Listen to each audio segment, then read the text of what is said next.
Eagles, Buccaneers.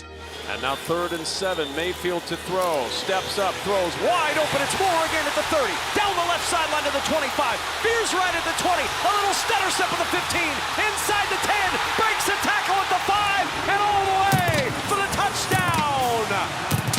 2 receivers to either side, shotgun snap, Hurts, pocket pushed, Hurts in trouble, dancing to his left, from the goal line, he's in trouble, back in the end zone, he tries to throw it away, the ball trickles loose, it'll be a sack in the end zone, it'll be a safety. On 3rd and 7, pressure up the middle, Mayfield lobs it up, and it's caught at the goal line! Chris Godwin almost fair caught that rainbow from Baker Mayfield. 23 yards and the exclamation point, punching Tampa Bay's ticket to Detroit. They lead 31-9. Kelsey now off the field. Juergens over at center. 2nd down and 6, and Kelsey with tears in his eyes on the Eagles sideline as Gainwell goes up the middle, gets a yard to the 41, and that's going to do it. And the Tampa Bay Buccaneers clip the Eagles' wings and send last year's NFC champion home. A 32-9 win for Tampa Bay. And it's on to Detroit for the Buccaneers on Sunday. Bucs and Lions in the divisional round next weekend. Steelers, Bills. 3 receivers right, 2 to the left. The Steelers showing blitz. Allen drops back to pass, looking for it all toward the end zone. Caught, middle of the field. Dalton Kincaid, right through the end zone. Touchdown, Bills. They strike quickly and lead it 13-0 with 4:10 to play here in the first quarter. Ball spotted at the 47-yard line. Isabella in motion. Allen takes the snap. Now he'll keep it himself. Running to his left. He runs inside the numbers. Gets to the 40. Cuts to his left to the 30. 25-20. Big man inside the 15. Sidelines inside the 5. Touchdown, Bills. Josh Allen, a 52-yard scamper. He bounced off a couple of defenders, and he gives the Bills a 20-0 lead, and snowballs go flying in the air yet again. 10:45 to play and counting, 4th quarter, 24-10 Buffalo. Harris in the backfield. Bunch formation, 3 receivers to the left, 1 to the right. Rudolph takes the snap, looks left, throws toward the goal line. Pass is caught. Touchdown Steelers, Calvin Austin. He has pulled the Steelers within 1 score with 10:32 to play. Here in the 4th quarter, it's 24-16. Allen directs traffic.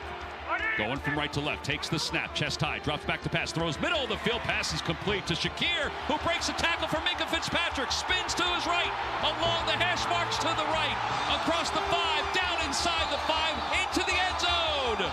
Touchdown, Bills. Rudolph takes the snap, drops back to pass, steps up to the pocket, trying to run away from Von Miller, stumbles, and he's wrapped up and taken down by Jordan Poyer, and that should do it. 5 seconds left. Poyer and Rudolph are tied up. Snowballs come flying, and the Buffalo Bills, thanks to a 31-17 victory over the Steelers, will return to the AFC Divisional Round, where next week they'll take on the Kansas City Chiefs here at home. Mahomes, Allen, again, right here in Buffalo. First time in the playoffs that they're not meeting up in Kansas City. We'll see if that changes the outcome.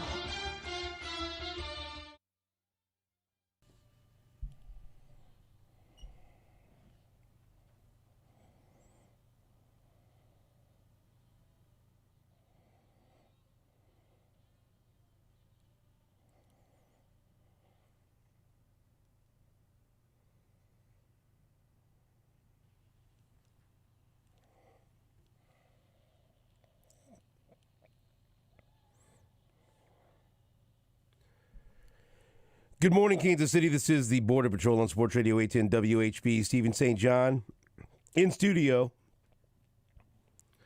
Barely. With Jake Gutierrez and Todd Leabo from home. Good morning, Todd. Good morning. How you doing, buddy? How were those roads? Terrible. Terrible? Yeah. Yeah, I left earlier than I did yesterday, and it took me longer. It took me maybe 10 minutes longer than it did. No. I left earlier. 15 minutes longer than it did. Between 15 and 20 minutes longer because I anticipated it being worse. And so I left earlier. Although I went the longer way because when it's iced like this, I don't like going, 29, 635 to You took the western 35 route. to 69 to 435. Yes. I go, I just jump on 152 west and take that to 435, and I go 435, through the Legends and that way because it's just a straight shot, and there's less to navigate my way through. And there's one when you go, correct me if I'm wrong, from 69 to 435 out here, that's one of the worst spots in the city when it's frozen. Interchange. Sometimes they even shut that down, because it freezes. It's a bad interchange. And so I do my best to avoid that. And so I don't know. That's like in normal times. That's like maybe 5, 6, 7 minutes longer. Anyway, but it's worth it because it's a safer drive. But I saw a car that had just gone off the road. Saw the headlights. Just right. Yeah, it was a lot of cars were pulled over on the side of the road. Slow and easy, baby. Yeah. Slow and easy. It was. There were spots on the highway on 435 that were good, but then when I got off of Metcalf was bad. Really bad. All the side streets and the main streets around here were awful. It normally takes me 10 to 12 minutes to get here. Double that. It took me almost more than 20 minutes to get in this morning. So when it gets up to 12 degrees today, it'll just burn everything off. Is that no? Is it going to get up to 12? That's what they're saying. Yeah. Double digits, buddy. They were also saying, and I will include you as they, what? That it wasn't going to snow this week, or wasn't going to snow last night.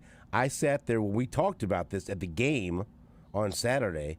I said, it's not going to snow this week, is it? And he said, no, it's done snowing. I said, I think it's supposed to snow on Monday night. You go, no, it's done. Nah. And then I heard weather people, Lezak goes and these weather people fall apart. And they were calling it a dusting. That was more than a dusting. That was an inch of snow at my house. Probably. I feel like many a weather person took a swing and had a big whiff on this yesterday. Am I wrong? No. I had definitely had more than an inch. Oh, yeah. I had probably 2 or 3 inches at my house.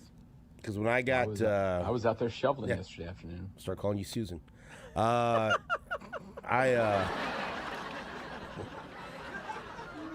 a while. Because as soon as when I left work, I had to go pick up Sue. She had a doctor's appointment. She's still recovering from a surgery that she had over the holidays. And so she can't drive. She had surgery on her arm. And so I went to pick her up, take her to her doctor's appointment, and then we had to make a quick run for dog food. These damn dogs were hungry. To get some dog food, and I got yelled at for splitting the chicken tender with the dogs the other night. That's not good for them. I said, you know what? Right now it ain't bad for them. We got no food. Let me just give them a little something. Let me give them a little chicken. They liked it. And then we did that. We had a couple of things we had to do yesterday, right? And it started snowing pretty heavily. And I'm thinking, boy, this is not what was expected. And the girls, St. Pius had a triple header, freshman, JV, and varsity scheduled at St. Michael's. And I saw that Curtis had retweeted. I think Curtis does the PA out there. Right. And so he was going to be there. So they okay, we got to prepare for this, and the roads aren't looking good. And so I didn't get home till like 2 from running all of our errands, and we were going to have to leave right at like 2:30 because the bus was leaving Pius at 3. And I'm thinking, are they not calling this? And they called it at like 2:15. We were getting our coats on to get in the car and go. And then I guess St. Michael's canceled it because we were driving So you around didn't get thinking, to see Curtis? No. You were going to get to see Uncle Curtis. Right. Uncle Curtis was going to see Selena play point guard for the freshman team. But driving around, I was thinking, there's no way they're going to have this. If you combine the cold weather and how much it's snowing, and they didn't. Like, at the very last minute, they canceled. So there was. I spent the evening at home and watched some playoff football action. And you know what? I know it wasn't planned, but I kind of like the 3 doubleheaders in a row. You know? Especially it fell on a holiday yesterday for MLK Day. And, I mean, look, the game didn't go how we wanted. The Buffalo Bills beat the Pittsburgh Steelers with no help from the officials at all, I don't think. I think it was a well-officiated game. That's when the laugh track should be played right there. These officials continued to operate at a high level in the NFL. It's great to watch. There was some bad there, but There's a lot. There's a lot to unpack there. They had some tough reviews to handle there on those fumbles, too, on the sideline. I still think that... I thought they got both of them wrong. I think you might be right. I do not think the first one was a catch and a fumble, and I thought the second one clearly was a recovery by Buffalo. Yeah, I would have preferred a little commentary from the official on the second one, for sure. Tell me what happened. You know, say his foot was this or whatever. It was just like, call stands, goodbye. You know, give me some deets. But I thought it was fumbled, and it looked like the ball glanced off his helmet, but I didn't think it happened when he was out of bounds. And then I thought Buffalo clearly recovered it in bounds. Yeah. So I thought that was wrong too. But whatever. But it gave the Steelers life because that was going to be real toast if they lost that. You know, yeah. So I mean, hey, the Steelers. By the way, the Steelers aren't any good. Let's say this right here. Here's what you need to know: if you're playing a backup quarterback in the playoffs, he's a backup for a reason. Which one of these backup quarterbacks has come through and performed well? Joe Flacco was not good. Mason Rudolph was what Rudolph is. He was better than I thought he'd be. Yeah. They made a game of it. When it was 21-0, I thought, well, I should turn this off. But it was a one-score game in the fourth quarter. Josh Allen, you know, if you do try to tackle him on a slide or barely touch him on a slide, they're going to call a penalty. And then if he fakes a slide and then continues to run, you're screwed. So I said, go ahead and hit him. That's the tough part about that.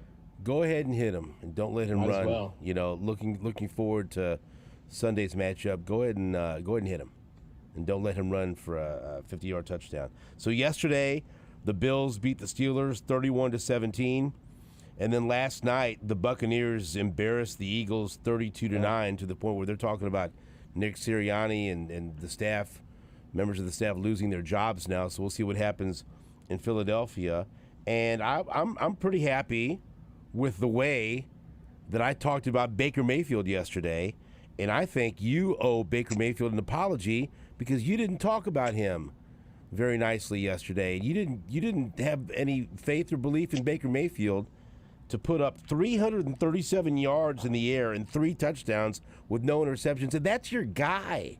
If Probably there's anyone that should 400 yards. Prop him up and lift him up and put him on a pedestal, it should be you. I don't know why it was me yesterday. So now say something about Baker Mayfield. Baker Mayfield played great, and if his receivers would have caught the ball, he would have had 400 yards in that game. Philadelphia was so bad. Baker played great. He looked healthy, right? He had been a little dinged up in their final game of the year, and he ran the ball a little bit when they needed to and threw some great passes, absolutely great passes. And I think it's redemption for Baker Mayfield. It's excellent, and I'm very happy for him. He's one of my favorite Oklahoma players of all time. That's right. And he got to do it right in front of Lincoln Riley, who was there. What a thrill to see Lincoln Riley in the stands. Oh, amazing. But he was good for Baker. And now, you know, he's going to go play against Detroit. They already played them once this year. Jared Goff, as you heard Dan Campbell after the game the other day, you're good enough for Detroit, you know. Maybe LA didn't want you. So this is a couple of quarterbacks who weren't good enough for the teams that drafted them overall number 1. These are 2 overall number 1 draft picks playing against each other in the playoffs for not their original team, which is a pretty amazing story. So it's very cool to see. And if Baker plays like that, they can absolutely win.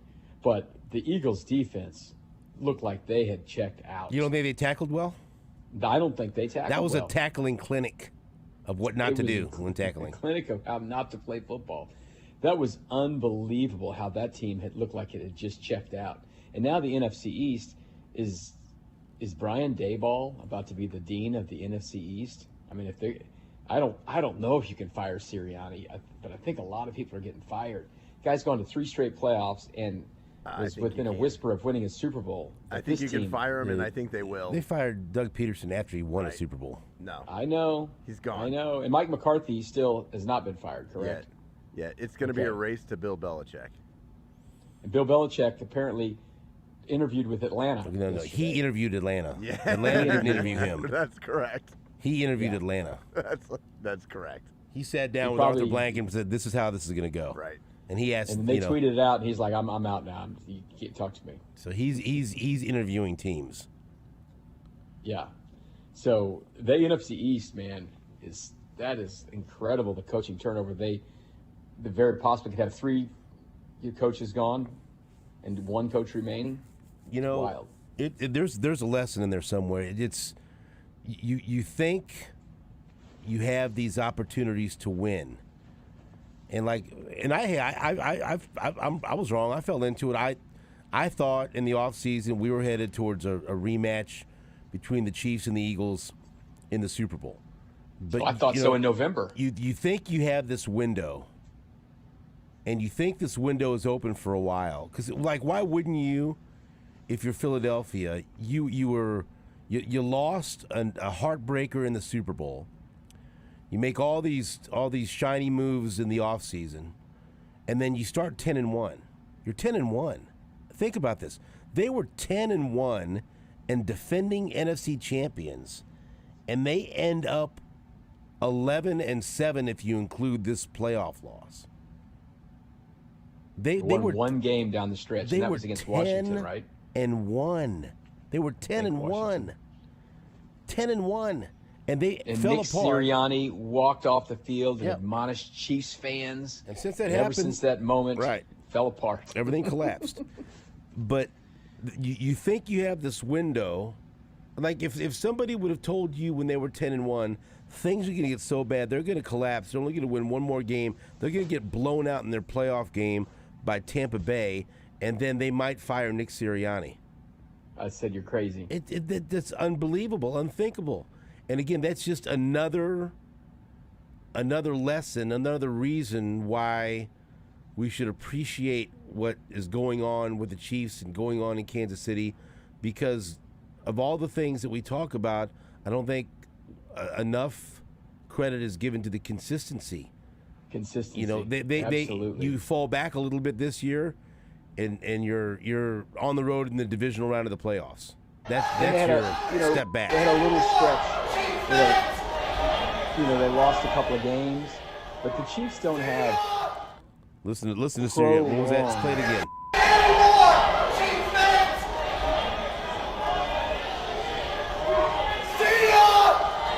Well, see ya, Nick Sirianni. See ya. Chiefs fans.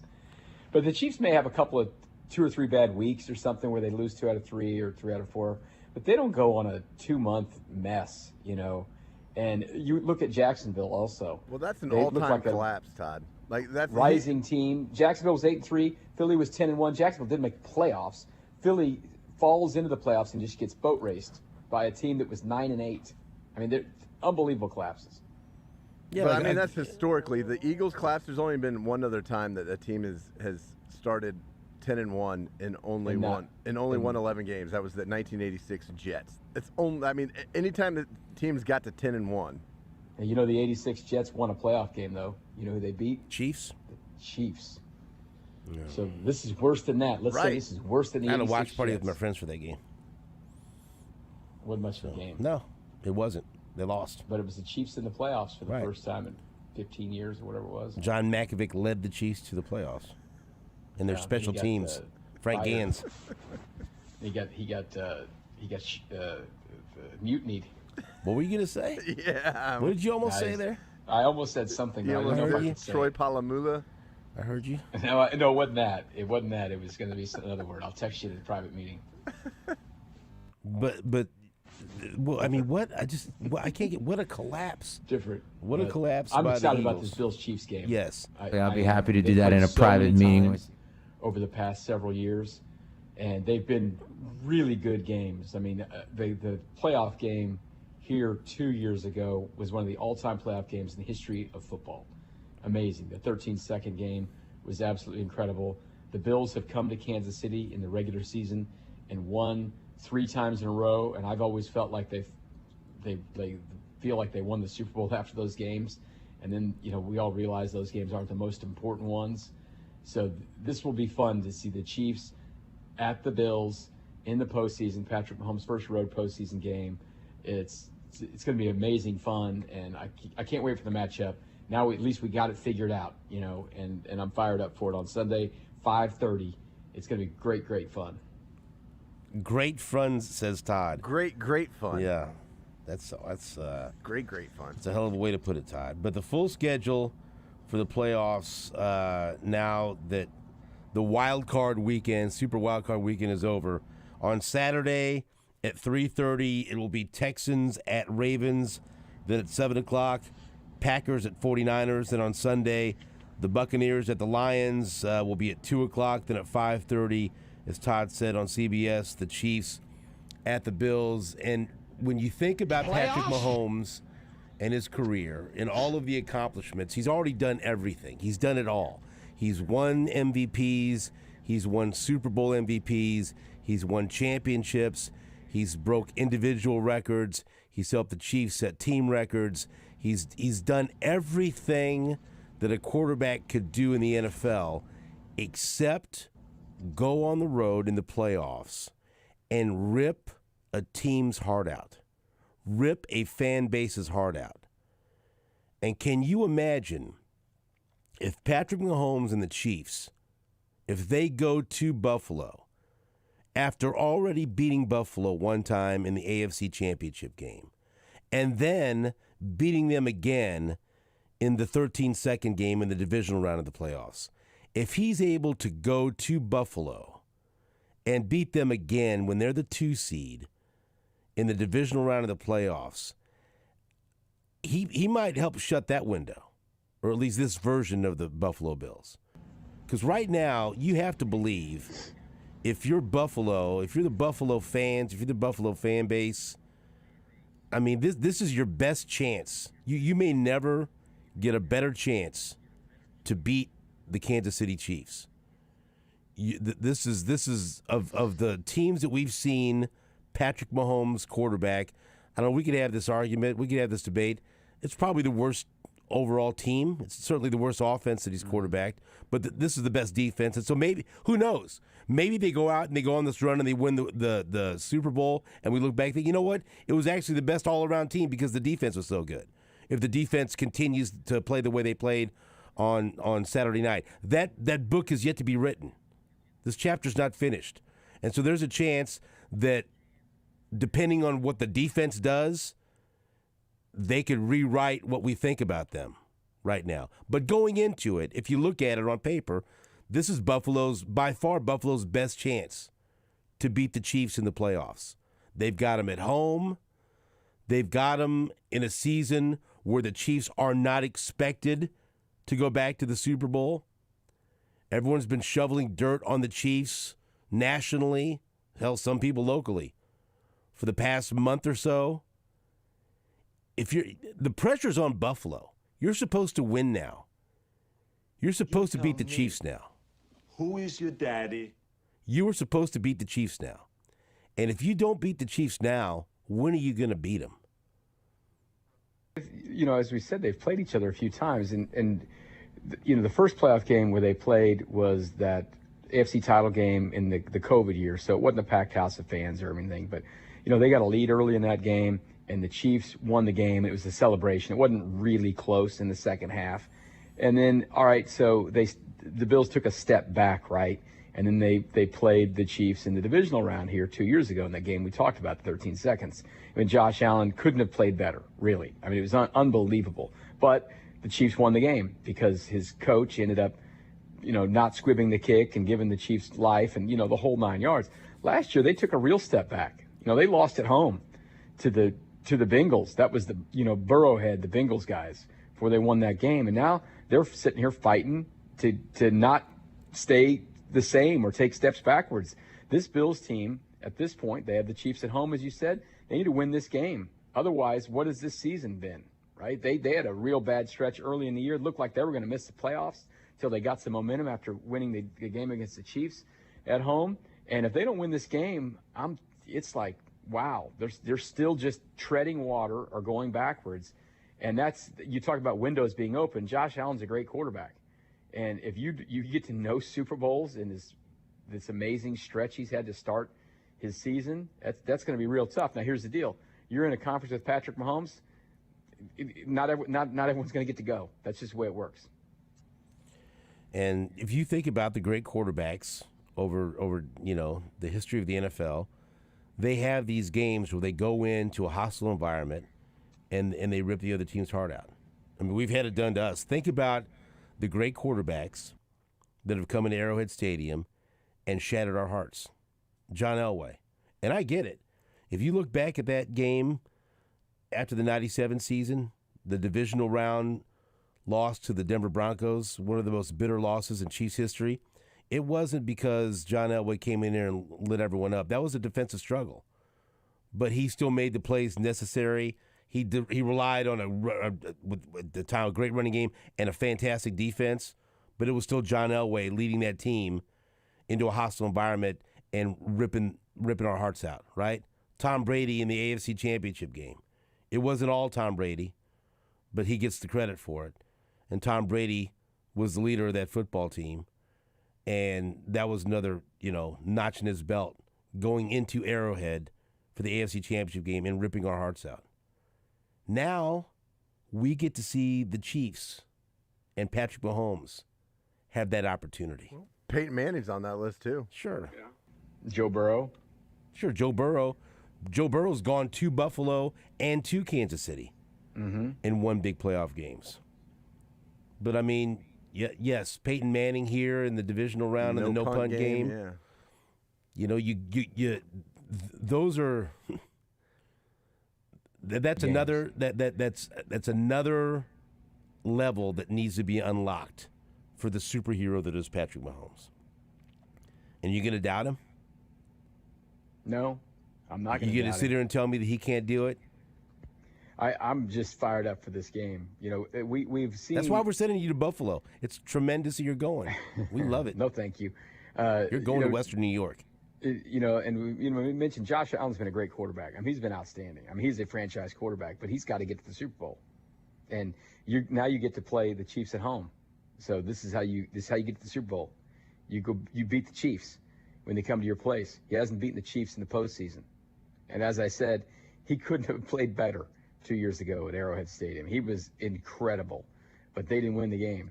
Now, when he doesn't turn the ball over, they're amazing, but he turns the ball over a lot. And like yesterday, as you mentioned, that game got back down. It was getting a little bit tight, and it's like, all right, here comes where he's going to turn the ball over, and he never made the mistake. So has he turned the corner? Has he got to another level? Or is this Chiefs defense that's played so well finally going to get some turnovers? They got a turnover early that was big against the Dolphins. That was huge. And as great as this defense has been, they've mentioned it, they haven't gotten as many turnovers as they'd like to have. But this is when those turnovers just even get more magnified. You get turnovers in the postseason, they get even bigger. So this is the time for them to get that done as well. And you're playing a guy who is willing to give you the ball, you have to go out there and take it from him. So it'll be a great matchup. These teams know each other. They know each other about as well as teams in the division know each other, and maybe even better, because when you're playing these divisional games, you play twice, but all the coaching changes we've talked about, you're not playing the same thing. McDermott's been there long enough. This is like a divisional game, basically. They know each other so well, these staffs, the players, everything. It's going to be epic. I hope we get some good games, because these playoff games, we had one good playoff game. They're not in the same division. Different division. I know they're same not conference. the same division. But Tom, they look at play the each other standings. so often. Different division. They play every year almost. Right now, And twice here sometime. The Texans and Ravens, the Ravens are favored by 9. For the Packers and 49ers, the 49ers are favored by 10. For the Buccaneers and Lions, Detroit's favored by 6. And for the Chiefs and the Bills are favored by 2.5.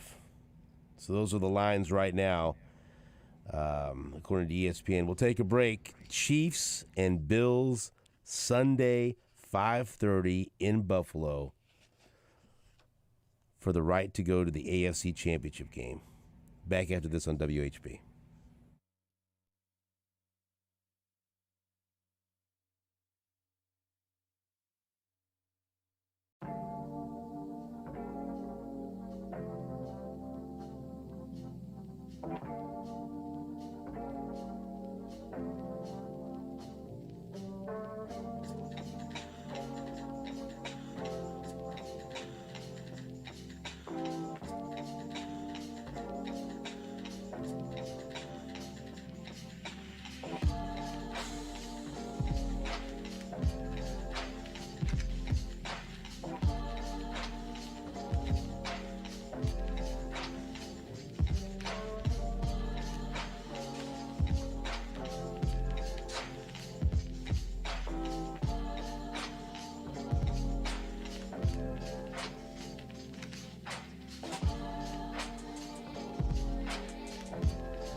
Throw it right away, right now to someone in the middle. Down the middle. Oh, my goodness.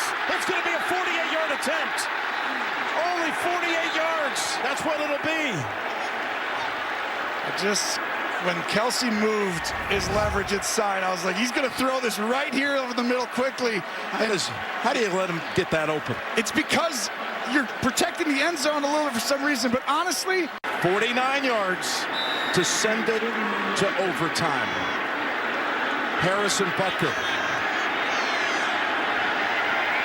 I'm so nervous. So are hundreds of thousands around the planet. The kick is good. It's going to overtime. And they're inside the 10. And remember, the game ends if Kansas City scores a touchdown. Well, they went man-to-man. They had to risk it at this point a little bit. Haven't done that much, playing single high man, and the perfect play call for the Chiefs, and here it is. Mahomes has hit his last 8.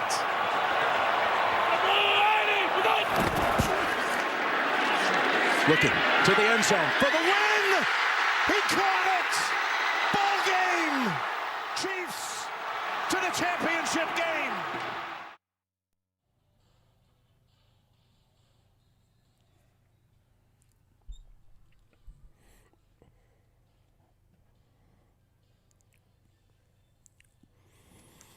Welcome back to the Border Patrol on Sports Radio 810 WHB. You saw last night as the game was coming to an end between the Bucs and the Eagles that Jason Kelce was on the sideline fighting back tears as he hugged his offensive line coach. And then they showed him at the end of the game walking over and talking to his wife and to his dad. And they kept the camera on him walking across the field and into the tunnel, and then going into the locker room and hugging the GM again, in tears or fighting back tears. And Adam Schefter just tweeted out that Jason Kelce, 6-time All-Pro and future Hall of Famer, told his teammates last night in the post-game locker room that he is in fact retiring, per league sources, as he became visibly emotional at the end of the 32-9 loss to the Bucs last night. And so, did either of you guys watch that documentary? Oh, it's great. Of his on I haven't watched all of it. It's fantastic, but It's very, very good. watching Real that, insight not really surprising that he's retiring after watching that. Yeah, the everything your body goes through. I mean, listen, we've seen it with guys. I mean, Grunny and Bill Moss and these guys who played that line positions, and everything your body goes through to go play. And listen, Jason Kelce's done it all. He's won a Super Bowl. He's played in 2. Got to play against his brother, and it was a real question whether or not he was going to come back to play this year, and he did it. He still played at a great level, but it takes a lot out of you, and I think he's just physically done playing. And it looked like he was telling his coach last night, "I love you. I'm retiring." It's what it looked like to me. Didn't have the lip reader out, but I'm not surprised by that. But what an amazing career for a guy. He and Travis both have been just outstanding for guys who were, not highly recruited, went to Cincinnati and just turned into Pro Bowlers, all pros at different positions. Hall of Famers. Great stories. Yeah, Hall of Famers. Both of them, really. Amazing story. So I'm glad he gets to go out on his terms. If he's indeed retiring, I do believe he is. I mean, I've seen it a few places now and told the teammates. I'm sure there'll be lots of discussion about that on podcasts, because that's the way it works now, right?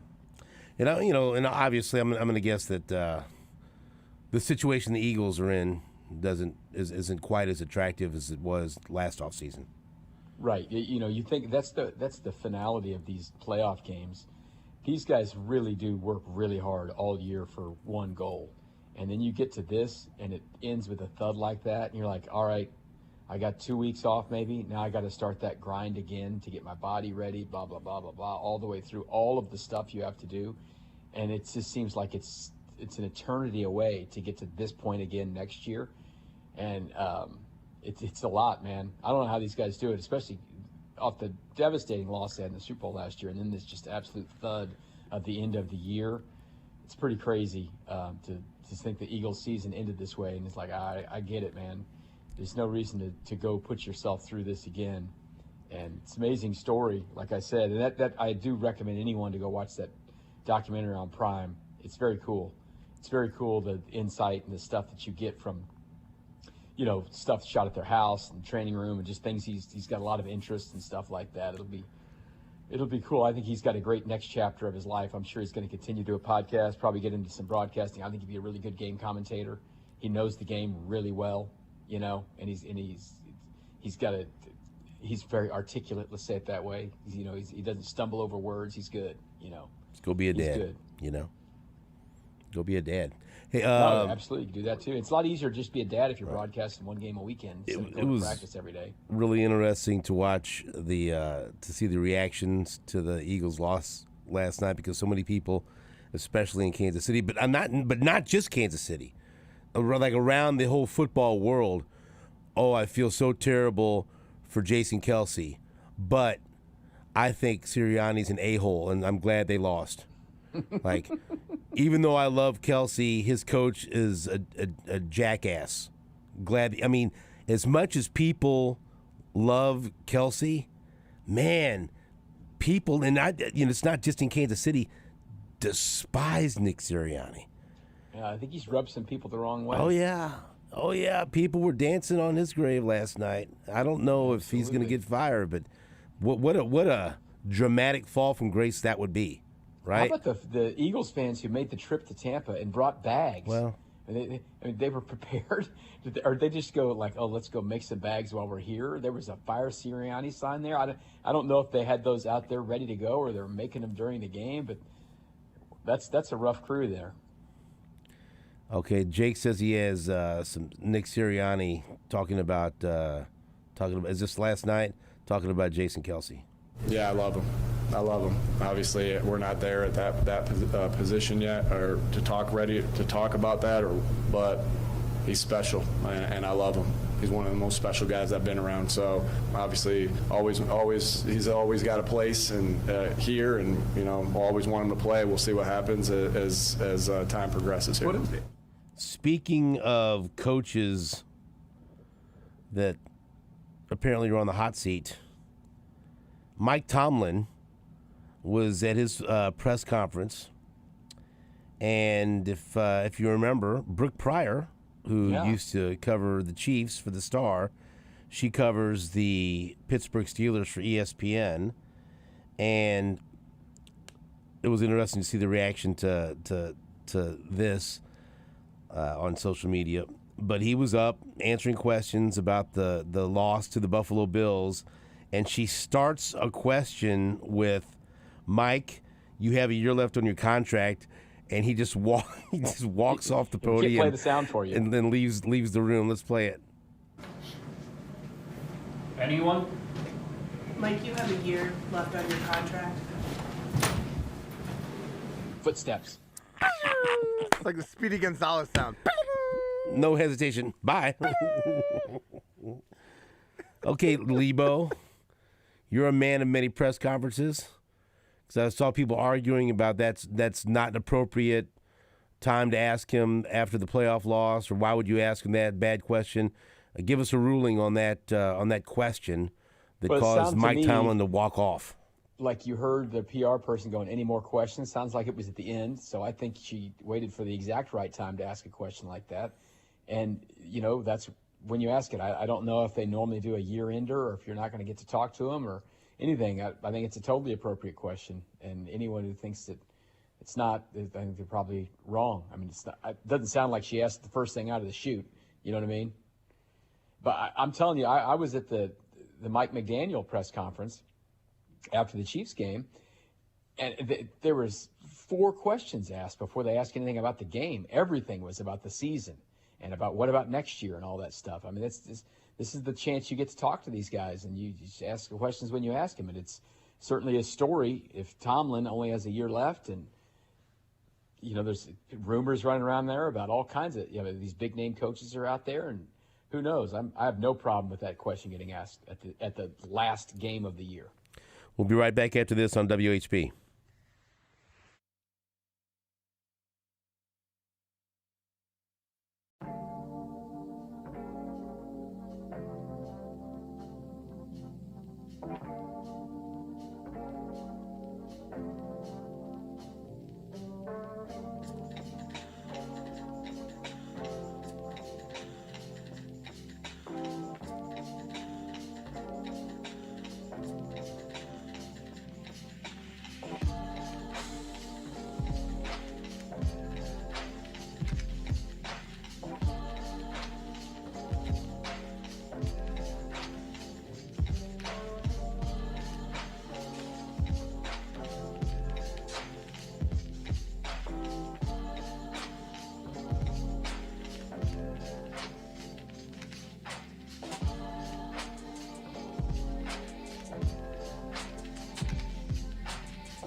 Welcome back to the Border Patrol on Sports Radio 810 WHB.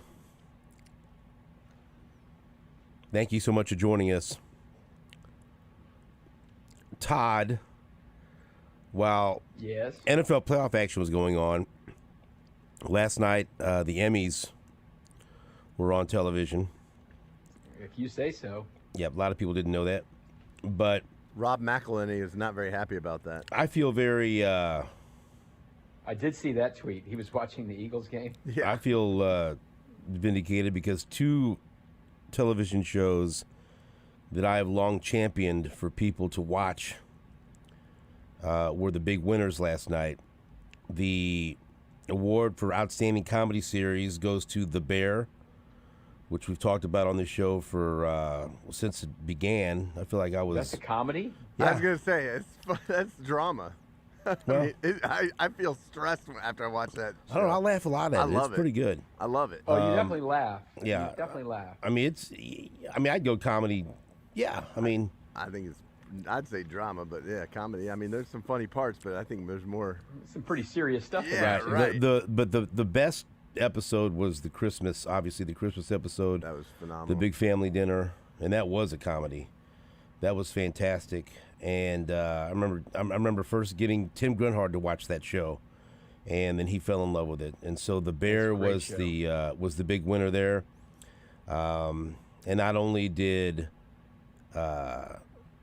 they win for best series, but Jeremy Allen White won for lead actor in the comedy series. But then also the big winner was for Outstanding Drama Series was Succession, and they pretty much swept everything. Final season, they won a lot of awards. Do you? There was one award that I thought about you, Todd, because we did several episodes of Hot Mic with SSJ dealing with the last season of Succession, but Outstanding Lead Actor in a Drama Series, and I was down for whoever, because I watched all of these shows, and I'm a fan of all these performances. It was Jeff Bridges in The Old Man. That was fantastic. God, it seems like that show was out 2 years ago. Brian Cox in Succession, obviously, is Logan Roy. Kieran Culkin for Succession. Bob Odenkirk for Better Call Saul. Pedro Pascal for The Last of Us. That was fantastic. And then Jeremy Strong for Succession. Who would you have picked?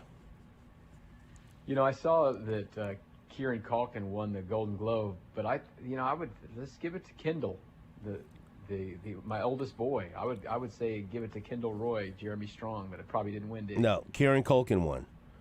Again? Yes. Roman was great. He was. Right. I thought for that season he deserved to win. Jeremy Strong wasn't there. They said he was off making a movie, but everyone else was there. But do you realize now that Better Call Saul is over, they ended, I think it was 56 or 57 total Emmy nominations, and they never won one Emmy. Not one? Never won an Emmy. Underappreciated show. Why is that, you think? Well, it's just, there's a lot of competition for sure, but I mean, you'd think they'd have won something for sound or something like that. The cinematography, the show was so well shot. It was beautiful to look at. Right. You know? That's disappointing, but hey, listen, the reward is the work, as they say, right? What's that? No, the reward is the work. Yep. You don't need to like awards for it. You get your check. You look back at a job well done. It needs awards. You need awards. It should have won some awards. But that was. I started to try to watch the first deal of True Detective last night. I watched it. Let me tell you something. I watched it. Okay, let me tell you something. Yesterday. True Wow. Detective episode 1. Wow. That's as good of an opening episode for a TV show as I've seen in a long time. Wow. All right, I'm going to finish it tonight. Todd. What do you mean you tried and you didn't finish? How'd you start that and not finish What was wrong with it? Wow. Well, it was. Then Baker was happening. I needed to watch Baker. And Bro. I was like, I wanted to see the end of the show. I wanted to see the end of the game because I wanted to see what Travis or Jason Kelsey was doing. Did you not like it? Baker's interview. I did like it, but then it got. I couldn't. I was watching the football. And I wanted to concentrate on it. I I didn't want to like watch two screens on it because I watched it before the football. Yeah, you can't give any other attention anywhere else. You have to dial in on that. We watched it in the afternoon. Yeah, so did I. It's great. Let me tell you something. Wow, it's back. That thing, I paused it about 20 minutes in, and I looked at Susan and said, "It's got me. This thing's hooked me. I knew it. This is going to be fantastic." I knew it. You talk about a show that's like beautifully shot. Yeah.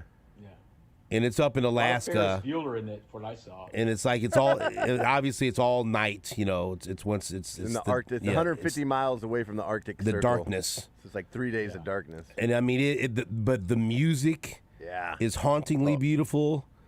Jodie Foster's already just already started giving her awards. You know, she's already fantastic. Some Jim James in there. Kenny Powers' big brother. Yeah. Was it John Hawkes? Hawks. I said, that's Kenny Powers' big brother. I mean, I'm telling you, That's man, what I said, too. that thing, that was fantastic. You need to watch it. We need to talk about it, Todd. You need to watch it. No, it's that's the new topic for Hot Mic with SSJ. Let's do it. Yeah. We are going to have to do a weekly, at least dedicate a half an hour on the podcast to True Detective. That was fantastic. The damn double wild card got me. Baker got me, dude. I was gonna text you guys. It was so good. I was so excited. I go, this first episode of True Detective is phenomenal. But I was going to wait till today to talk about it on the air, and then you didn't watch it. I'm ready. I'm going to watch it all tonight, but I want to concentrate on it. The theme is performed by Billie Eilish, and it's hauntingly beautiful. That song is called, I Shazammed it. I can't remember what it was called. You didn't even watch it. I don't care. It was great. I did watch it. But then Baker got me, dude. Yeah. He kept throwing touchdowns. I had to watch more. Thank you, Todd. Baker boy. All right, I'll see you in a while. Come on in. Hey, what about whipping up some eggs, throwing them in a Tupperware, and bringing them in here? Some avocado. I'm very busy today. Just some eggs. Some steak and eggs and avocado. Any kind of eggs. Any kind of eggs. Ribeye. That's Todd Leabo. Eggs. Avocado. See, he's being unreasonable. I just want eggs. That's Todd Leabo. McDonald's has eggs if you go drive through. Everyone has eggs. I got eggs. Do you? Yeah. No, you don't. Fresh from the farm. Where? In my refrigerator. Not here. No. We'll take a break back after this on WHP.